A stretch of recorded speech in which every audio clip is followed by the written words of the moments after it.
Welcome to the Learning Pines YouTube. We hope this video helps. You start by confirming where Blender expects textures. Open Shader Editor and Image Properties. Once done, inspect each image entry to see if it is packed or external.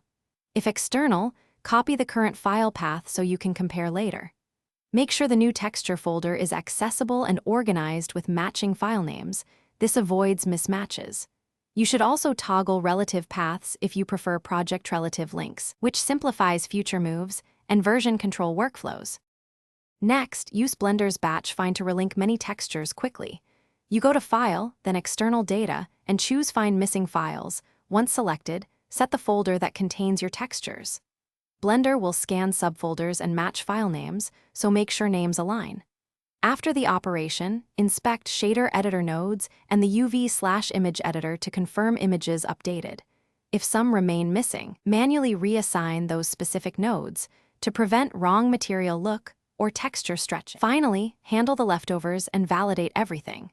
You manually reassign any nodes still missing by selecting the image node and choosing the correct file. Once done, reload images to ensure updates appear.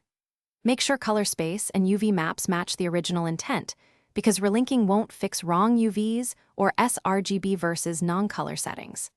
If textures still misbehave, inspect packed images and uncheck packing or re-export assets from your library. A reliable tip: test render small crops to confirm final results before committing. Thanks for watching. Consider subscribing if we helped you.